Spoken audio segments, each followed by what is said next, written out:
what I thought would be really wonderful to do is just have each person speak for about 2 minutes.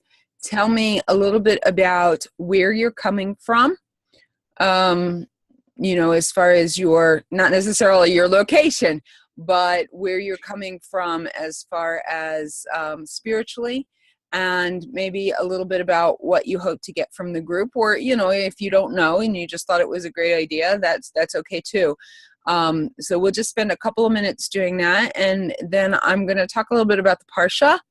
And there's a couple of other topics I wanted to speak about, and then that won't take very long. And then I'm going to open it up to some questions and answers, and we'll see how it goes from there. And then what I'd like to do is get some ideas from you guys. I know that prayer is like the one thing that everybody was like, this is really a topic I need to talk about. This is a topic that I really want to delve into. And so maybe what we'll do is just get a better idea of what aspects of prayer you guys are interested in, because what I would like to do is be able to take your questions and actually do some good research so that I can give you real meaty and meaningful answers that are relevant to where you're at and what you want to do. And, if you guys want to go through the prayers, we can do that. But I want to make sure that I divide the time up so that everybody gets something from it. All right. And that's one of the important things to me as far as the way that I do a spiritual mentoring group, is that everybody gets the opportunity to feel that they've really gained from it. And so all right, let's go ahead. I don't know who wants to go first, but since Rivka, you're like first on my lineup of pictures across the top of my screen, you can go first. Okay. Well, I'm in California. Right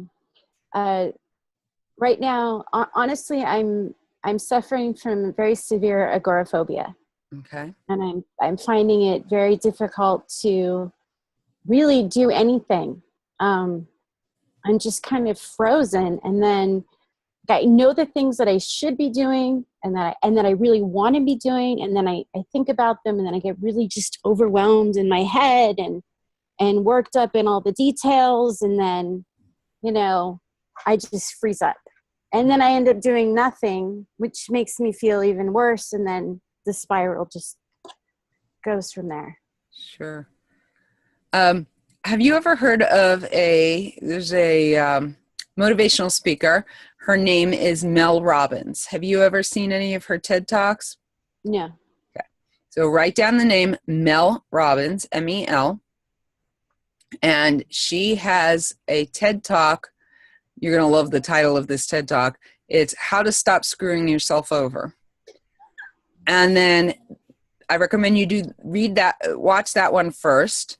And then the second one is called the 5-second rule. All right. Okay. You've got to watch those 2 videos by Mel Robbins. I don't know if it'll help or not, but at least you'll enjoy it anyway. She's an amazing motivational speaker. Now, obviously, the group is going to be focusing on, spiritual dimensions of things. But you never know. You still might get something. I think ultimately it is a spiritual thing that I am battling with, because I don't know. That's just what my gut's telling me, Okay. Well, we're whole beings. We are a neshama. We are a soul that happens to be in a body. And who we are is the combination of that soul and this body. And you can't treat any one aspect of a human being without treating every aspect of them. Just like I've been recently diagnosed with an autoimmune disease. And I found it fascinating when I learned that flares in this particular disease will be triggered by stress. And it's not that it's psychosomatic, it's a real disease. Yes. But allowing yourself to get stressed. I also have an autoimmune disease triggered by stress. Right. So I have to learn meditation and other methods of de-stressing so that I can keep myself as active and pain-free as possible. And so, yeah, we are whole, complete beings, physical, emotional, spiritual. Okay, is there anything specific that you'd like to get out of the group? Just, I really want to learn more about prayer and what my obligations are, but also to work on, I can't remember the word. What is it? Hitbodedut, the personal prayer time. Cause that's where Right. I feel like I'm really lacking right now, is I'm having a hard time connecting to Hashem the way that I used to be. Right. Okay. Very cool. Thank you so much. All right. Virginia, you're next on my list here. Hi. I went into Christianity for a while, and it's really messed me up a bit because, mostly I went in because I came to England and didn't know anybody. And, to get, but I did meet a few of the other South Africans and Rhodesians that are in my town. And they said, well, come to church. So I did go. But, it really messed my head up. And because, I have a disability. And I was told that because there's some sin in my life, that's why I've got this disability. And I can't pray because there's the sin, and Hashem is not going to listen to me because of this. The sin has made a block. And I can't understand what, and it's, as I say, it's driven me crackers to try and think what is possible this sin is, that I have this disability and not healed from it, which, and my perspective on it was, well, I'm alive and I'm still able to do things, not like I used to be, but I can still do things, and I'm just grateful for it. And so, I was ostracized because, I wasn't falling into line. So basically for me is to get back to roots and to really understand what the truth is, and not just, I have worked, because it's been about 3 years since, or no, longer, since I left the church and just cut out all the people. And so I want to learn about the prayers and how to reconnect to God, and if there is any sin in me, can I just do Shiva, and then I'll be all right. I know, I did look at, I got the book on Shiva, to do Shiva, but, I'm still also very mixed up. Sure. Okay, very cool. Thank you for sharing that with us. Hopefully over the course of time, I think that you'll actually find some of the things that I had planned on saying today, you might find helpful. So I'm looking forward to getting to know you better. Oh. All right. Okay. I think we're up to Jen. Hi, Jen. Hi there. I don't know why I'm so nervous about this, but anyway. Basically, I'm busy going through an Orthodox conversion at the moment, having gone through a Reform conversion 2 years ago. My class is basically at a milk stage, if you know what I mean, and I'm really wanting to get into the meat, learn as much as I can, basically how to live as a Jewish woman. Right. That's about it. Great. Awesome. I think that you'll find the interactive aspect really helpful, because you'll be able to ask questions that maybe I wouldn't have thought of covering, especially because you may be more advanced. I think you and Rivka probably are more advanced than some of the other people in the group, but, still we can all absorb, especially spiritual truths. Everybody can absorb that no matter what level you're on. But that's why I want to, give a nice chunk of the time that we're together for people to actually ask questions, and hopefully if I can't answer it on the spot, I can go back and then address it the next time, or even in the Facebook group if that is relevant.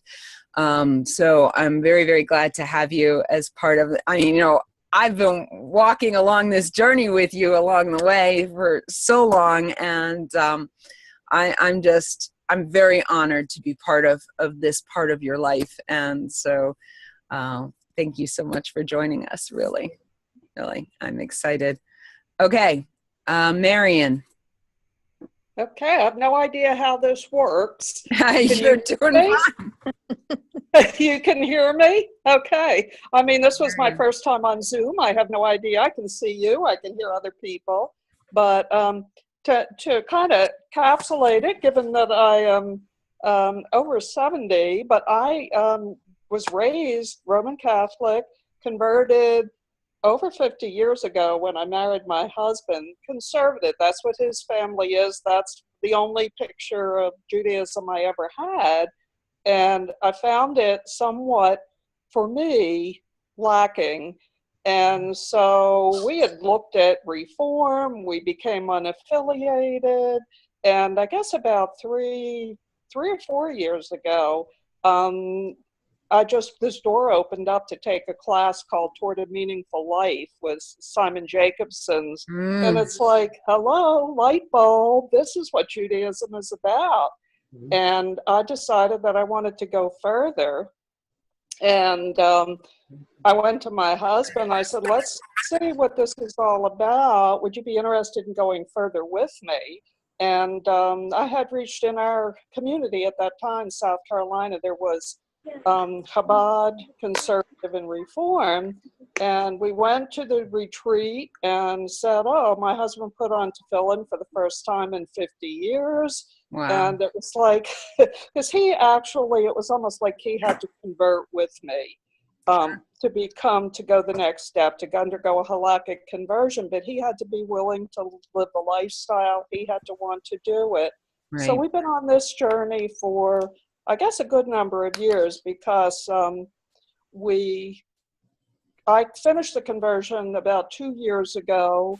We got remarried. I said, I've married him 3 times now. I can't keep track of my anniversaries, but and we had gotten to the point where we were ready to make Aliyah last November, but an issue came up with our daughter's health. And we decided that we needed to move to be near family. We were not near any family at that time. So we ended up moving for bizarre, not sure why, to Outer Galut, I call it, Northport, Michigan, Jewish population, us. Oh my gosh. And the closest Orthodox shul is about 4.5 hours away. So I didn't know Michigan was that big. Yeah, we're at the top of the Lower Peninsula. Oh, wow. Okay. Right on Lake Michigan, Grand Traverse Bay. Yeah. Can you tell where my husband is from? My husband is from? Right there, huh? Yeah. That's where we're at, Traverse City. Okay. I don't know. My husband's from Michigan, so. The tip of the pinky. Uh-huh. So our goal now, it was funny, I said, I know we've got to be here for something. When we accomplish it, then we'll be able to move on. I don't know what it is. We'll figure it out. But as it turned out, like in the middle of our stay, our daughter, who's dealing with some medical issues, finally said, she was dealing with chronic pain and on super doses of painkillers. I thought she was just dependent. As she later admitted, she had become addicted 15 years ago, and we almost lost her more than once. On the eve of Rosh Hashanah, we dropped her off on an airplane to go to Turning Point in Mississippi, which was a dual diagnosis rehab program. We went off to Bloomfield Hills for the Rosh Hashanah, and 30 days later, she has been now clean for 90 days. Wow. Her pain is gone. And I said, good. She's not supposed to make any changes for a year. I said, good. In a year, if she remains clean, and that's God's plan, we will continue with our plans for Aliyah. Okay, well, you'll have somebody here to greet you when you come. And we were thinking of Spot, but I think given the amenities that we're looking for right now, we're kind of honed in on Beit Shemesh too. Oh, interesting. It depends. Very, very different communities. Beit Shemesh is a city. We lived in Beit Shemesh for 5 years. Not Uh-huh. to hog most of the time talking about this, but we're now in a place called Bat Ayin, which is kind of spot south. So Uh-huh. when we're not on in the group, if you want to talk about locations and stuff, we've lived in so many places in the last 10 years that I can give you some ideas. But Oh, great. Yeah, at some point I would love to do that. sounds good. Thank you so much for sharing with us. I really appreciate that. All right. I think the last person we have to hear from is Hannah. Hi. Hi, how are you? Oh, good. How are y'all? I just clicked something. Can everybody see everybody? No, I can't. But I'm on my phone. I tried setting up on my laptop, couldn't get it done, and so I'm on phone. So Okay. On the phone, on the iPhone. Anybody on the computer can tell me if you see multiple pictures or just the person who's speaking. I can see 4 people Okay. on my laptop. I can see, well, 4 people up top and then you. Okay. So Yeah. there's probably a blue arrow that you can click next Yes. to it, right? So you can scroll through the pictures if you wanted to. Okay. Yeah. All right, great. So the laptop, it works that way. The phone, it doesn't quite. But all right, Hannah, you're up. yes. All right. What are y'all doing? Just kind of giving your story? Is that what Just we're doing? A little bit about where you're coming from and what you'd like to get out of the group. Okay. Where I'm coming from is probably 28 years ago. I discovered that Christianity was not all it was cracked up to be, and started a journey out. But I was married to a good Baptist boy that didn't mind me exploring things. He didn't care what I did at home. You know, I got rid of Christmas quick, Easter quick, those kinds of things, but wasn't going to get to go to synagogue of any kind. Well, and there wasn't anything that he would be comfortable with where we were at. We were outside of San Antonio. And at some point in time, 2 Messianic congregations opened, and he was okay going there. Okay. So that got my feet wet, gave me a start, gave me a little direction here and there, a little understanding of things. And life went on for many, many years. But he still wanted to go to church. I mean, he wasn't doing this. He was only going, he went with me, but that was all. He was not really interested in it. And that went on for many, many years. And then he passed away. I moved from San Antonio to Virginia, was there for quite some time. And I had spent so much time living by, I could be as observant as possible, but you can't go to synagogue, that it just never dawned on me he wasn't with me anymore. I could kind of do whatever I wanted to do. Mm. And so eventually I moved back to Texas and to help my mother. She's 87, and I moved back to help her with some things. She was having some health issues and was just not happy with anything available. And I was right in the hotbed, one hotbed in Texas of just everybody was Baptist or Church of Christ. And so they all wanted to make sure that I knew I needed to come back to the fold. It was such fun. And so, but eventually it finally clicked with me that I could go to synagogue. And I started looking around, and the conservative synagogue in Fort Worth was the closest thing to me. And that was an hour away. And so I went for it, and it was like going home. And that's family. And, you know, it was like nothing I had ever experienced before in my entire life. And so I did my conversion through there, and am still a member of the congregation, not so active anymore because my job route has taken me very strange places. I had a really, really great resume that was getting me absolutely nothing, and have ended up in Eastland, which is halfway between Fort Worth and Abilene, 2 hours from Shul. And so I'm there whenever I can be there. But it was the job that was presented to me, and I believe with everything in me, it's where I'm supposed to be. And it's kind of like Miriam's story. It's like I'm not really quite sure. I'm the only one around, but okay, there's a reason for this, and I know some of the reasoning, and some of it has to do with what I needed at the time, and still do to some degree. And so I'm at synagogue as often as I can be. Great. And I keep up with friends there, and whenever I'm in Fort Worth, which is part of my job, has me in Fort Worth occasionally, and so I'll hook up with people for lunch or supper or something like that, and they keep me. They've just been really wonderful at keeping me posted on everything going on. And people checking with me going, we're not trying to pressure you, and no, it's difficult to get here, but we just want you to know what's available. We don't want you to ever feel left out. We don't care how far you are. You're still part of us. And so it's been a really wonderful experience. And good to hear. I really love the idea of looking at prayer. Mm-hmm. Because that's a very important part of my life. But since I'm not in shul, it's like, okay, how does this play out in my kind of a situation? So I'm really excited at doing that. One of the main things the group has me excited about is just being able to have a Jewish connection, a regular, I am part of something Jewish, rather than just the hit and miss that I have with my shul. Right. Absolutely. This is one of the things. I'm actually working with somebody here. He lives in Beit Shemesh, actually.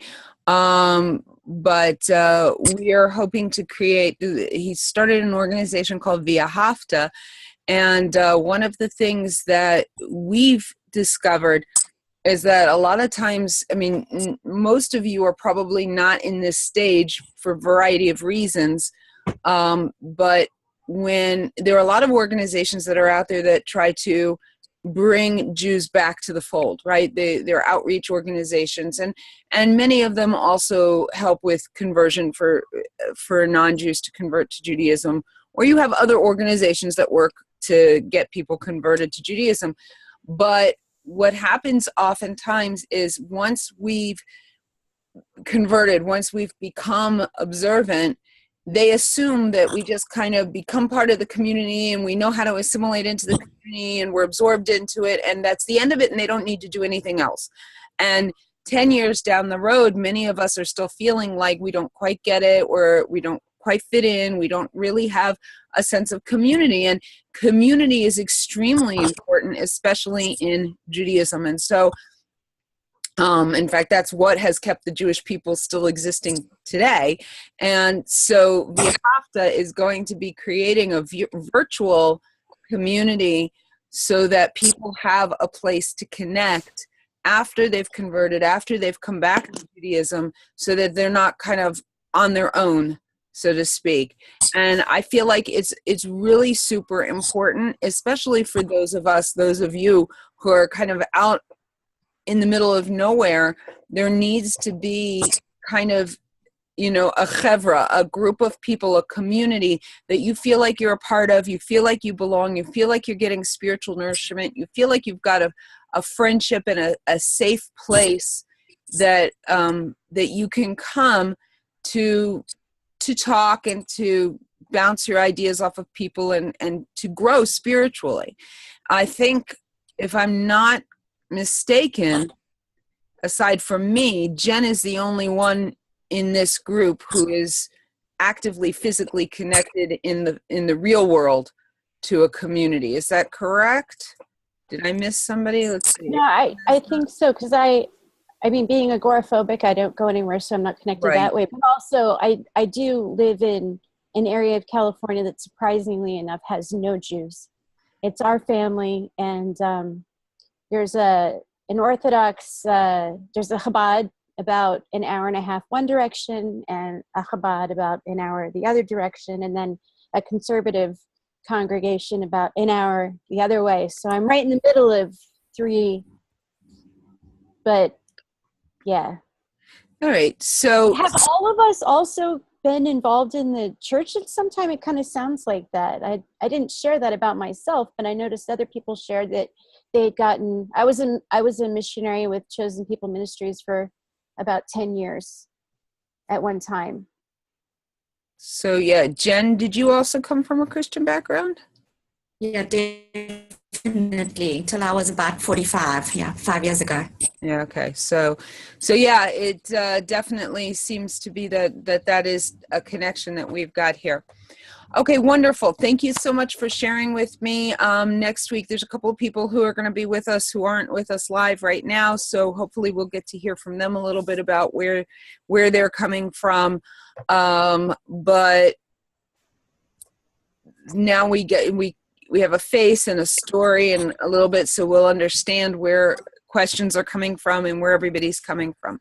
So does anybody know what this week's Parsha is called? I mean, it's only Sunday, right? Who reads the Parsha on Sunday for the next coming week?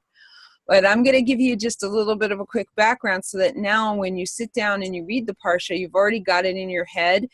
One of the things that I shared in the Navigating Judaism group is this idea that, you know, the Torah commands us twice in the two different givings of the Ten Commandments to keep and to observe Shabbat, right? And so observing Shabbat, that's easy to understand what that means. That means that, you know, we don't do things that we're not supposed to do, and we do things that to make Shabbat holy. But what does it mean to remember Shabbat? You know, the second wording of remembering Shabbat, like, what does that mean? Because the truth is that when you're doing something, you're not remembering it, you're doing it, right? If I remember to put on my glasses, once my glasses are on my face, I'm not remembering to put them on anymore. I have them on. So what does it mean to remember Shabbat? And my feeling is that to remember Shabbat means that each day of the week we should be doing something towards keeping Shabbat. I found out a few years ago that, you know, the days of the week in Hebrew are just the numbers, right? Basically, Sunday is the first day of the week, and Monday is the second day of the week, and we have Yom Rishon and Yom Sheni and Yom Shishi, just numbering the days, right? Sunday is first day, second day, third day, fourth day, fifth day, sixth day, seventh day. And but I found out that the truth is that, at least in the Talmud, each of the days of the week is actually, that's just a shortened version. It's Yom Rishon l'Shabbat, Yom Sheni l'Shabbat, Yom Shlishi l'Shabbat. Each day of the week is one day towards Shabbat. And it's worded that way to remind us that Shabbat is always coming. And so I try every day of the week to do something to remind me that Shabbat is coming. So on Sunday, I take a quick look at the Parsha and I write up my menu for Shabbat. And on Monday, usually that involves going shopping for things that I'll need for the menu for Shabbat. And then on Tuesday, I'll cook some things ahead that can be frozen for Shabbat. And I do this during the week so that every day I'm remembering, so I'm fulfilling both of the commandments, to remember Shabbat and to keep Shabbat, all right? So even though it's only Sunday, by sharing with you a little bit about the Parsha, you have the Parsha in your head. Maybe you'll be more likely to make the time to sit down and read it and to meditate a little bit on what we're going to talk about, okay? So if you've been following the Parsha so far, we're kind of in the middle of the story of Joseph. This week's Parsha is called Vayigash, and Vayigash means he approached or he met. I'm trying to think what the root is for Vayigash, because there's a Hebrew word, mifgash, which is a meeting place. All right. So the parsha is called Vayigash because it starts by saying that Joseph approached, or he approached, and actually I think it was one of the brothers approached Joseph. So we're in the middle of the story of Joseph. All right. The beginning of the story was Joseph was a learner. He was a dreamer. He was a philosopher, and he shared his dreams with his brothers, and they didn't like him very much. And so they ended up selling him into slavery, and he ended up in Egypt, right? And he was a slave to the second in command to Pharaoh. And he did an amazing job in that position, but then he was framed by, Potiphar, who was Pharaoh's second in command, who was his master. Potiphar's wife tried to seduce Joseph. Joseph said no. So she framed him and said that he had attacked her. That got him thrown in prison. And while he was in prison, he was such a man of such integrity, and had done such an amazing job that he was actually raised to a position of being in charge of a lot of the prisoners in the prison. And last week, one of the things that I kind of noted was this idea that Joseph, when we're reading the story, the Torah doesn't say, he says absolutely nothing.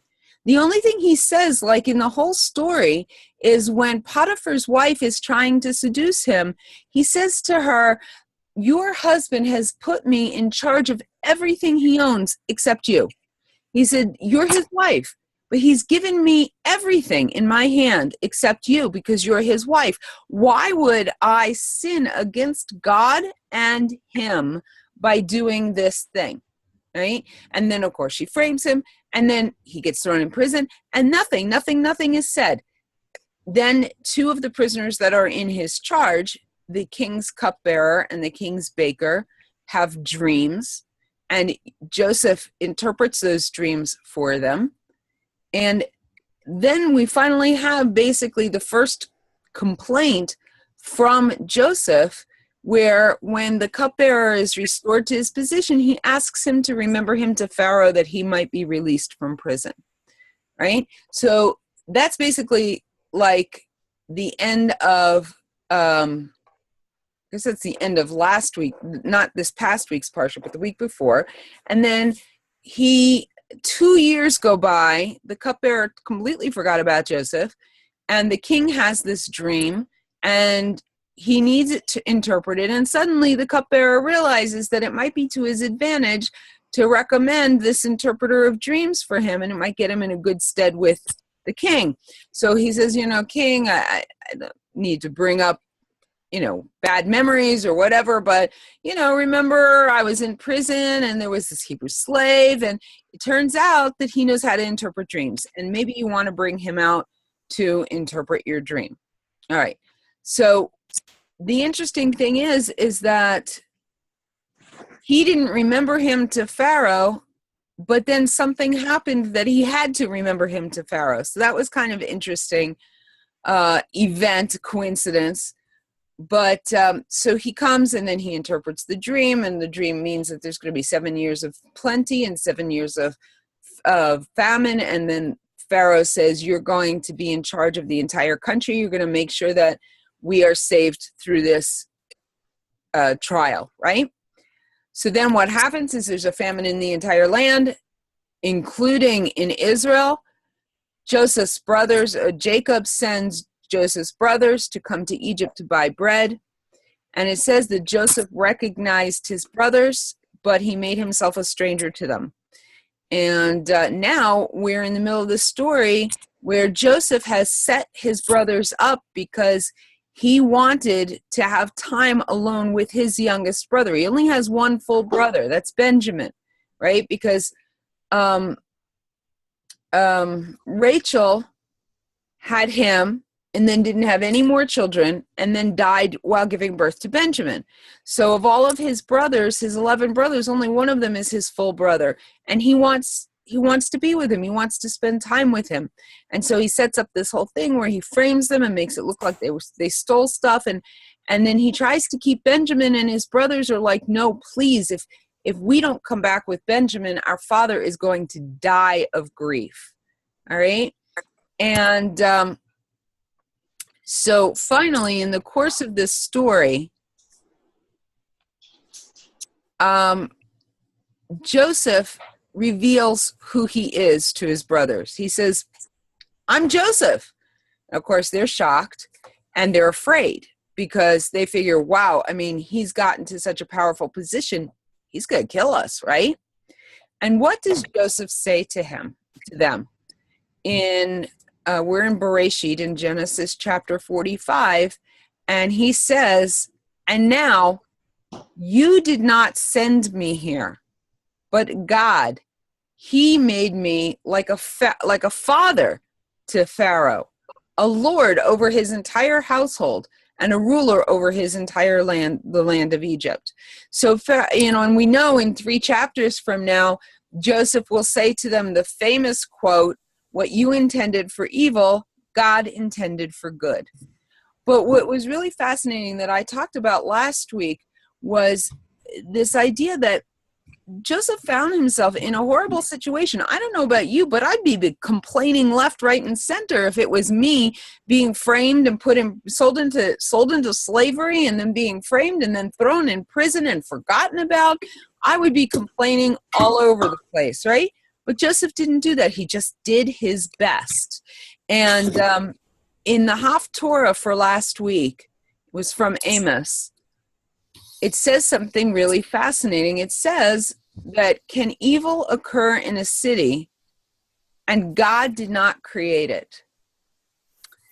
And this is really a key to spiritual peace, to personal growth, to personal well-being, is to be able to understand that everything that happens in this world comes from God. All right?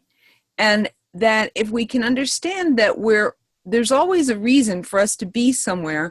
And so our job is simply to do our best wherever we find ourselves to be.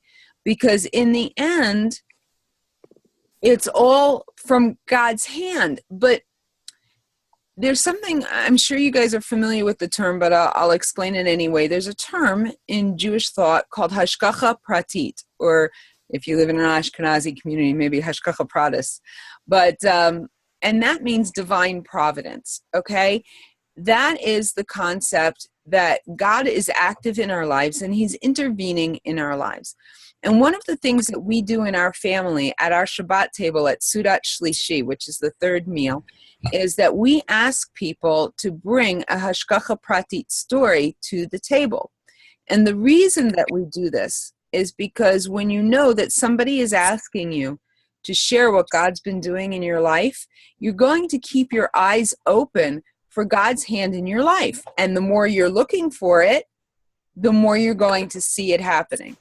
But the more important principle is not that we see all of the good that God is doing in our lives, but that we have this big picture, because in Judaism, faith is not blind.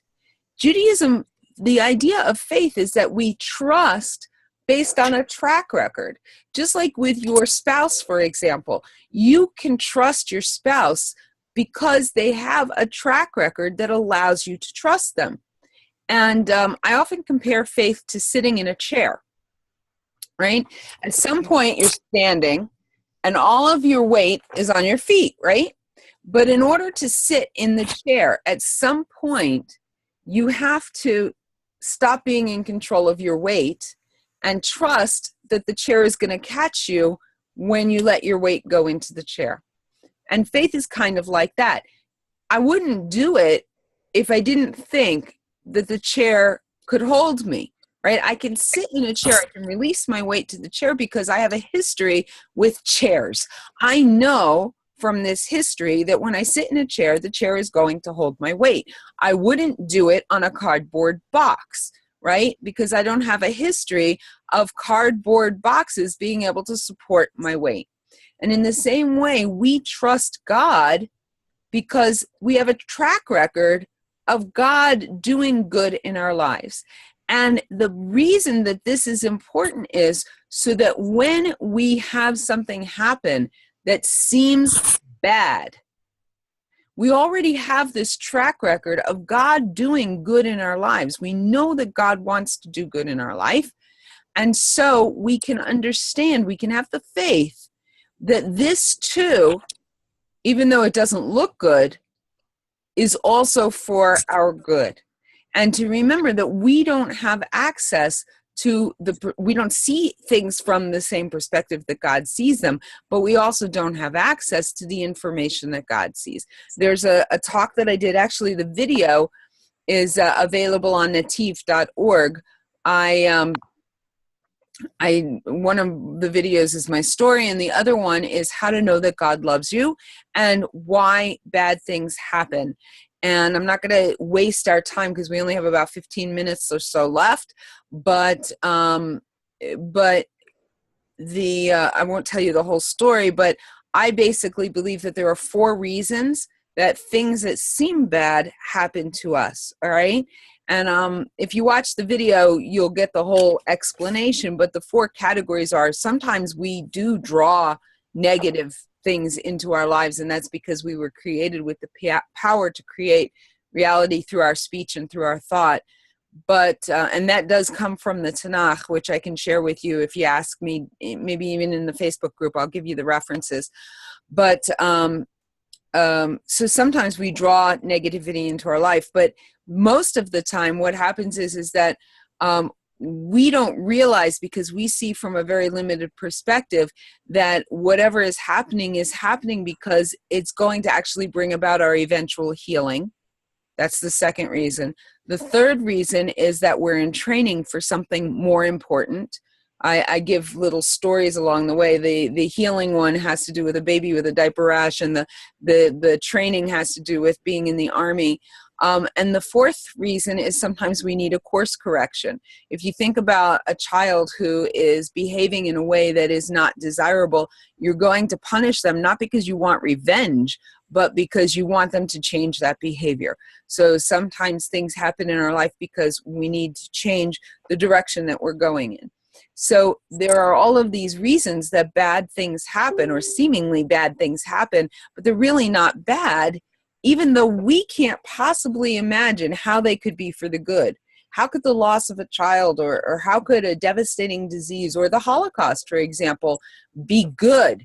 But that's because we don't have all of the information, and we're not seeing from the perspective of God, who sees outside of time. So this is a principle that we can get from Joseph, this idea that everywhere that we are is where we're supposed to be at that time, and we're supposed to learn something from it, and that eventually, even if it seems bad at the time, the end result is supposed to be something very good. All right, so that is the lesson that I kind of wanted to bring out from Joseph. And like I said, you know, he explains that he had to be in Egypt because he was brought there not only to save the lives of all of the Egyptians who would have died of starvation, but he also saved the lives of his entire family, because they were able to come and buy bread. And then during this week's Parsha, the entire family actually moves to Egypt. All right. And so that is what I wanted to share with that. I'm going to talk for a little bit about just one aspect of prayer, and then we'll get into more nitty-gritty another time. But I wanted to know if there were any statements or any questions or anything anybody wanted to say about what I just shared.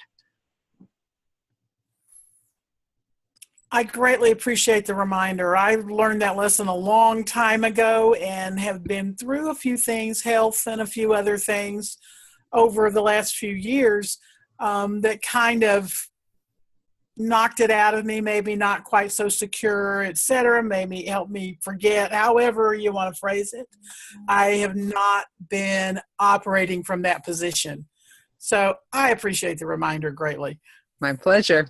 I have a question. Yeah. You know, people say, was on another group the other day, and somebody said, well, you know, Hashem will never give me more than I can handle. And, you know, I don't know if I believe that, you know, and I wanted to ask, you know, from a Torah perspective, you know, is that true, or what does it say? I don't think that the Torah really speaks on that. Maybe at a deeper level, we could draw some conclusions based on some things that we can find in the Torah. Certainly, he will never give us more than we can handle with his assistance. And sometimes I think that is part of the process as well, is that he wants us to come to us and to ask him for his help. Clearly in the Torah, we're given the principle that God is, you know, it says that he owns the cattle on 1,000 hills. And that, again, also, I think, I didn't mention it in this group. I mentioned it in the previous group. Somebody had asked a question about Shabbat observance and about fasting, actually, and people who are sick. And I brought up the fact that, the Torah says that we will live by the commandments, and the rabbis have interpreted that to mean that any commandment can be broken in order to save a life. I mean, there are 3 that can't, but for the most part, practically speaking, you know, if we need to break Shabbat, or if we need to break a fast or whatever in order to save a life, it's completely permissible, because God expects us to live, not to die. I mean, unless it's our time, which is, you know, a whole nother concept, is it's like, I lived in Hebron, or not in Hebron, actually, Kiryat Arba, but Kiryat Arba neighbors on Hebron, for those who might not be as familiar with the Hebrew name. And people have asked me, like, isn't it dangerous living there? And first of all, it's not nearly as dangerous as the media makes it out to be.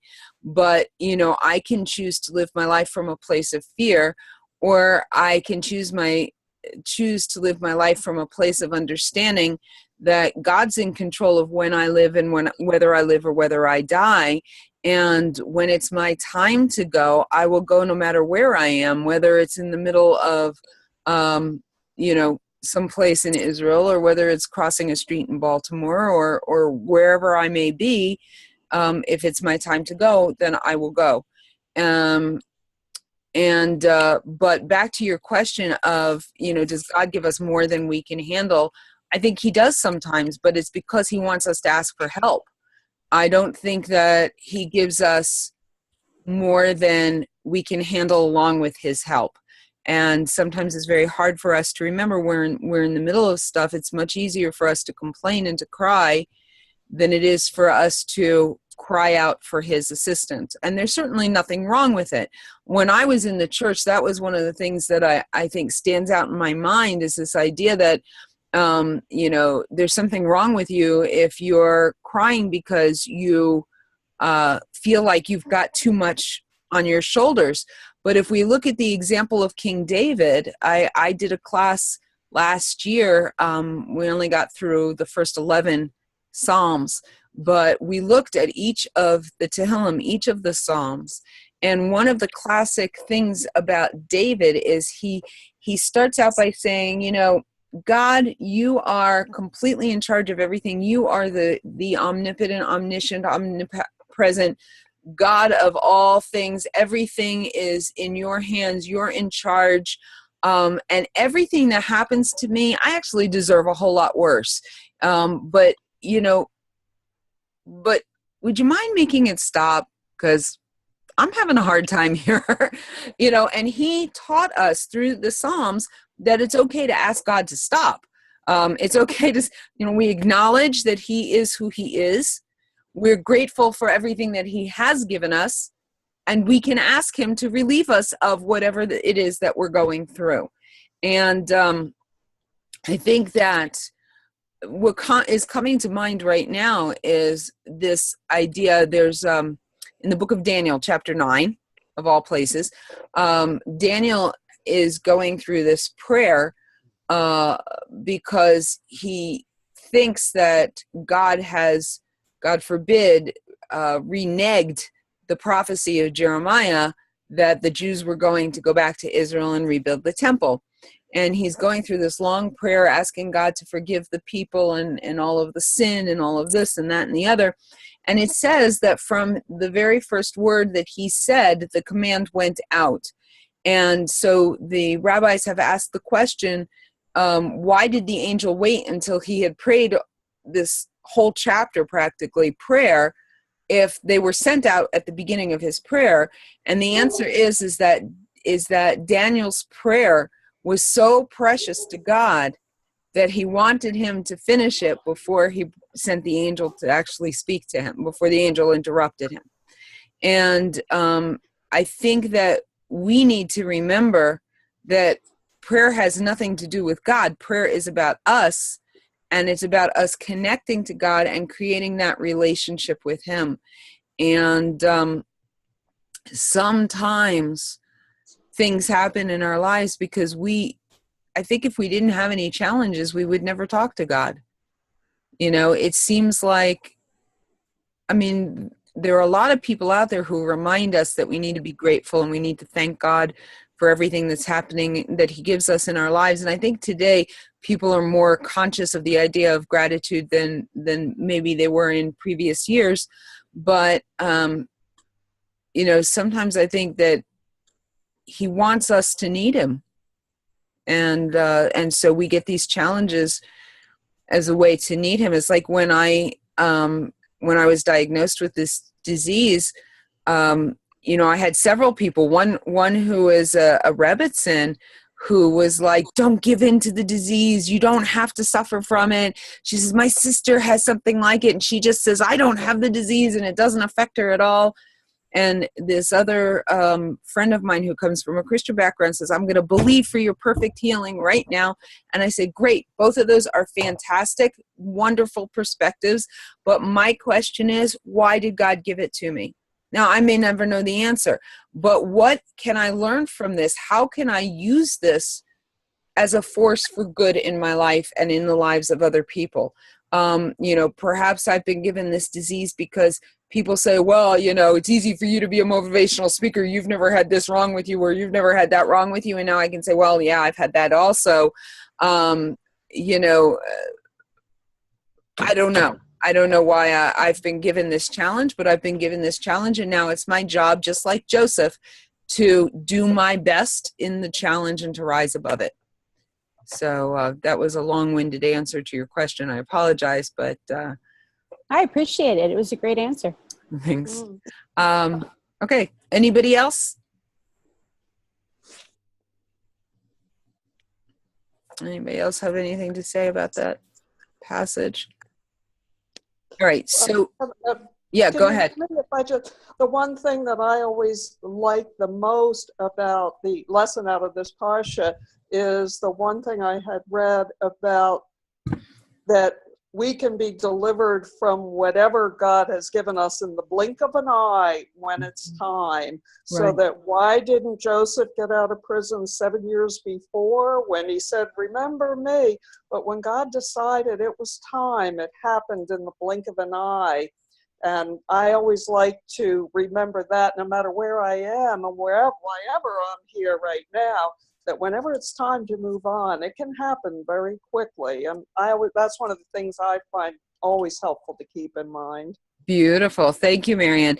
You know, that's something that also with us, there were times when I was afraid that we wouldn't have food to eat, but God always seemed to provide exactly what we needed sometimes at the last minute, or what felt like the last minute, but we never went hungry. We've never gone hungry. And again, you know, we didn't always have a great variety or choice or whatever, but sometimes it does. It happens when you think it's not going to happen like this. It's just not possible anymore. And then boom, things turn around and they change. It's amazing. Great. Thank you for that. Well, that gives me a bit of hope, Great. because at the moment I can't see my situation changing. Mm. So what? Go ahead. It just gives me a bit of hope to just hang in there. Yeah, just do your best. I mean, think about it. Think about Joseph in prison. You know, the cupbearer forgot about me. What am I going to do now? I'm going to rot in prison for the rest of my life. No, that's not what Joseph said. Joseph said, well, here's where I find myself, so I'm going to do my very best in this situation. And this situation did change, and it didn't seem like there was any possibility that it would, but it did. You never know, right? So definitely always hold out hope, always do your best. Be the best you can be. Okay? Oh, do you hear my cat? And she's yeah, she's upset about something. I don't know what it is. Okay, so one of the things that I wanted to touch on, one of the last things, because I know that everybody was so serious about wanting to talk about prayer, and next week I will definitely get us farther into it. And if you can let me know through the Facebook group or whatever, give me questions, give me specifics. You know, if you want to know about, I think that it was hinted that, you know, about women's obligation and why we don't have the same obligation that men have. What is that saying about women, you know, in Judaism? Or if you just want to talk about more of the practical, I mean, we could do a lot of different things. It doesn't have to be one thing. So chime in, let me know, ask some questions, and I'll be able to formulate some ideas around that. If everybody wants to go through the prayer book, we can do that too. I did a series on meditation. I called it Meditations on the Morning Brachas, and we actually went through the wording of Moda Ani, each line by line, and talked about what we should be thinking about when we say Moda Ani in the morning, or Moda Ani because we're women. So we can do that. But one of the things that I wanted to talk about just for a second was that we have an interesting custom in our house. I don't know how many of you have been to Orthodox homes for Shabbat, but frequently you'll go to someone's house, especially if they've been religious most of their life, and they run headlong through the prayers so fast. They just mumble them, stumble through them, say them as fast as they can. For the first few years I was religious, I couldn't keep up with them because I couldn't say the words fast enough. I couldn't get them out of my mouth, right? So we have a custom in our house, even though I am perfectly capable now of saying them that fast. The question is, why would I? What's the point? Why do it? So when we have Shabbat meals in our home, we purposely sing everything out loud, and we purposely sing it at a slower pace. And I explained to the people who are guests in our house that there are 3 reasons that we do this. I said the first reason is because sometimes we have guests, many times we have guests who can't keep up. And they're never going to learn it if they can't ever say it, right? The second reason is that we are supposed to be talking to God. It's about having a relationship with Him and being in communication with Him. And can you imagine if my husband came home from work every day and said, "Hi, honey, how you doing? Thank you so much for dinner. It was great. Bye." And yet that's the way so many of us pray and talk to God. And what kind of a relationship would I have with my husband if that's the only way he talked to me, right? And yet that's the way we talk to God, and we expect to be able to feel His presence. We expect to have a connection with Him. We expect to have a relationship with Him when that's how we communicate with Him.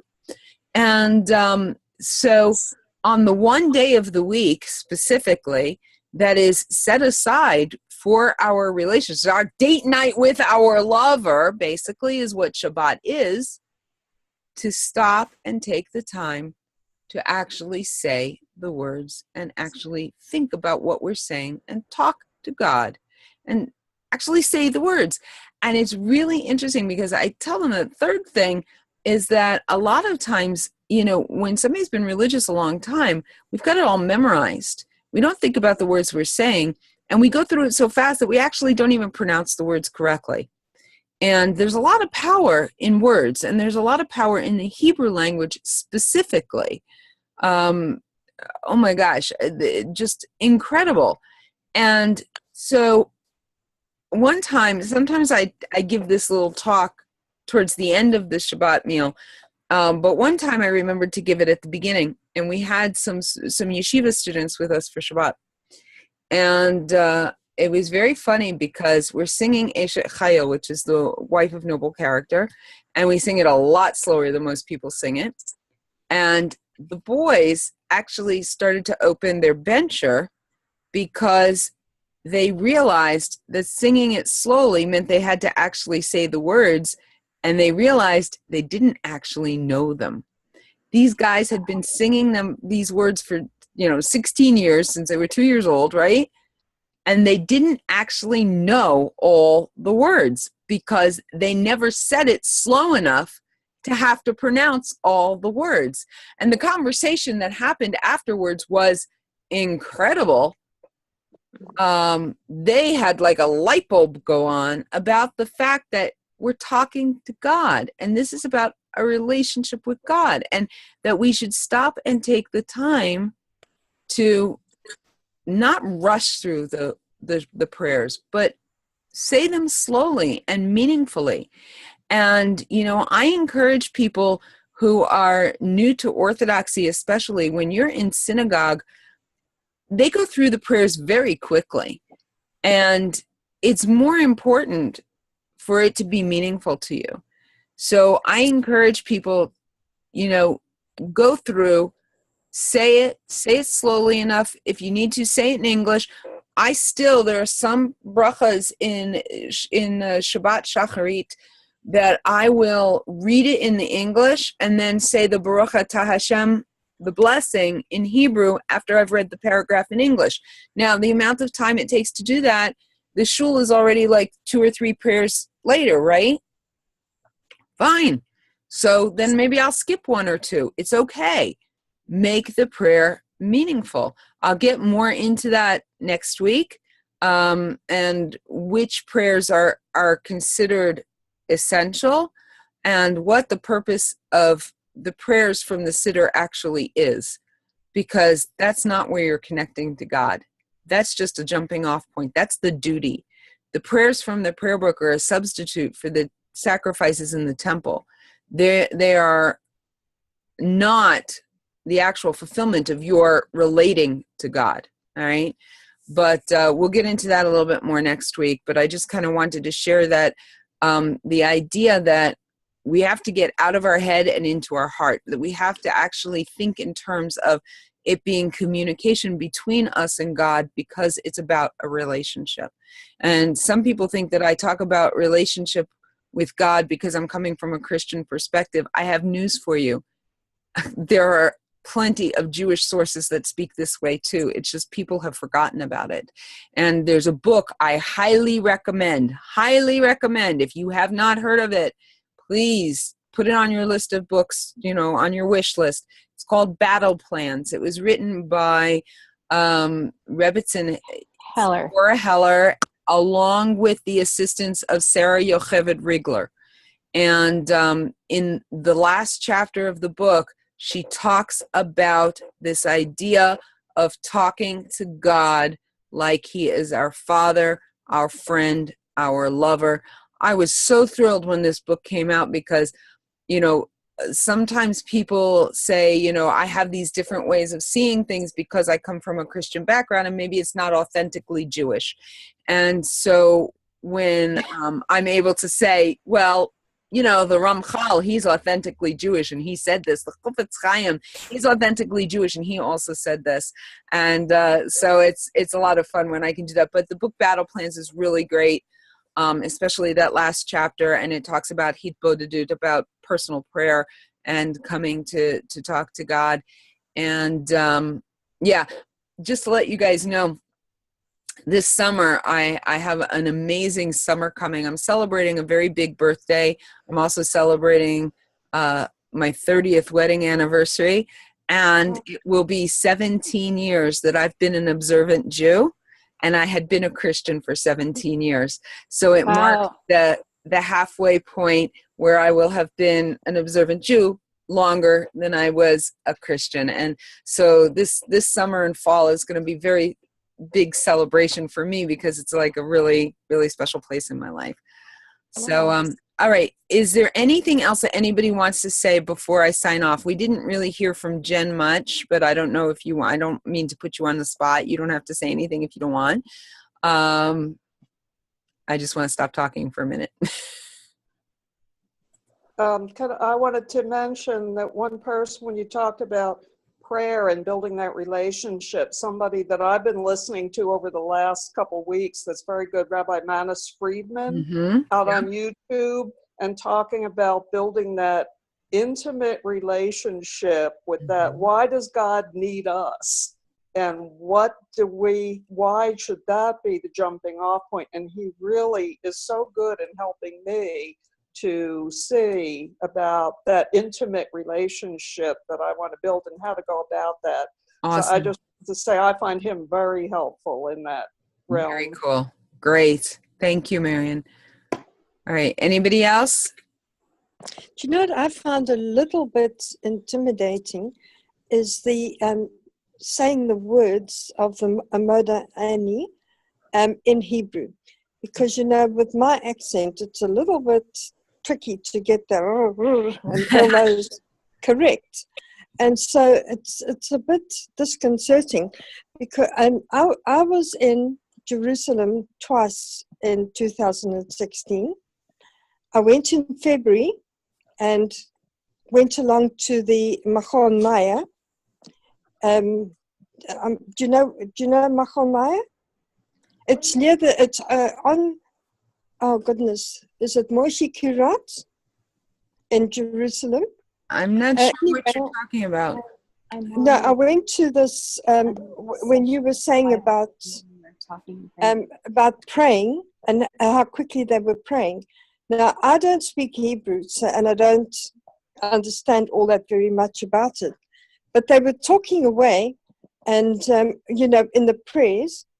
And I find it just a little bit intimidating, if I can say the words correctly or pronounce the words correctly.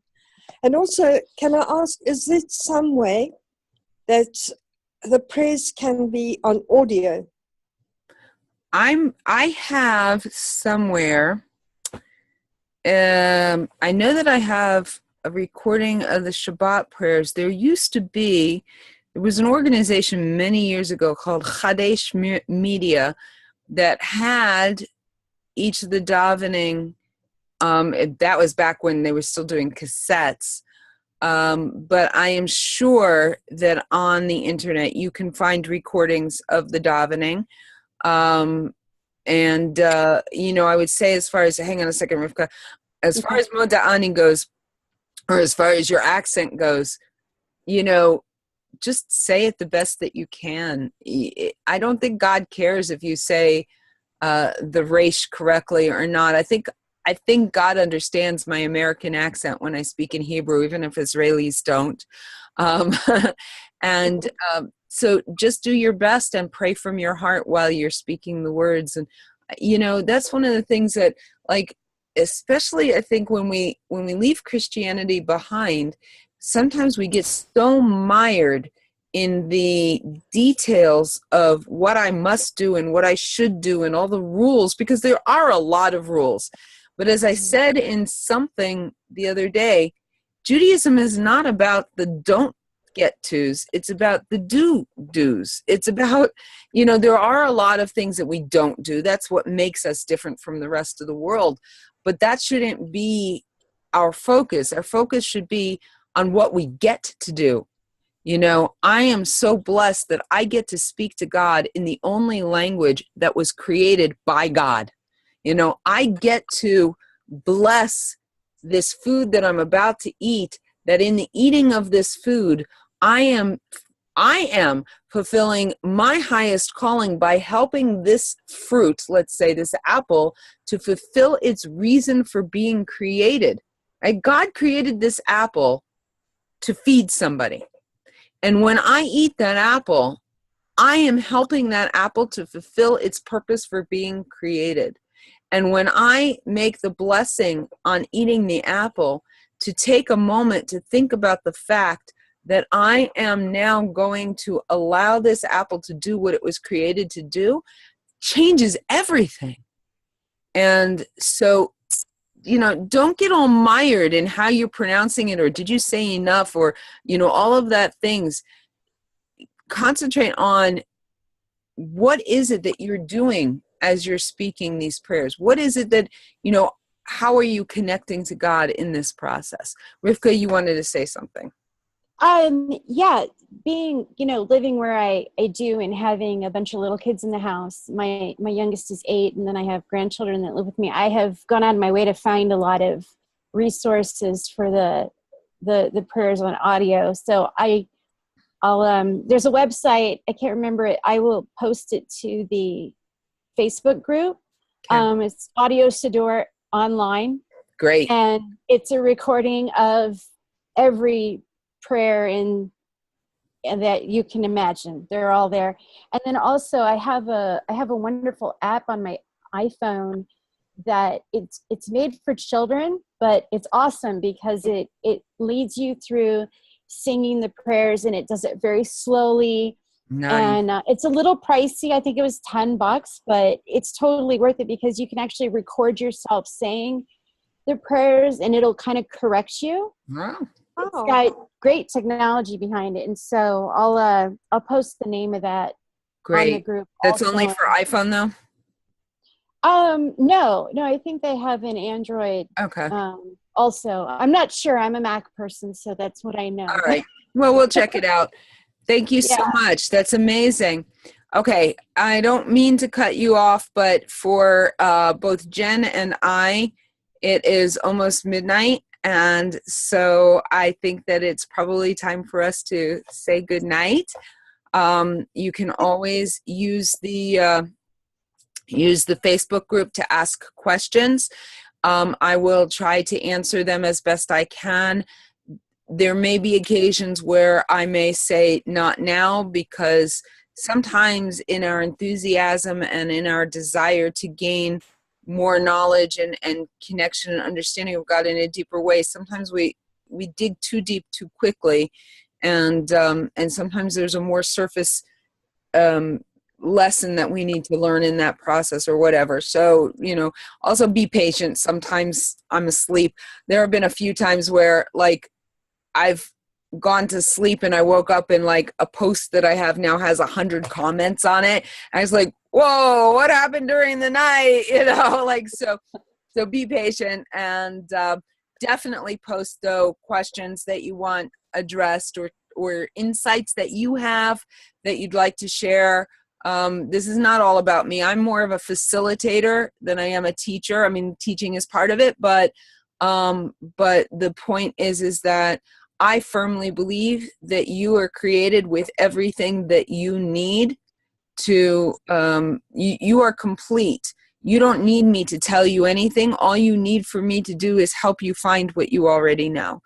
And so that's kind of the way that I see everything that I do as far as coaching or teaching or anything like that.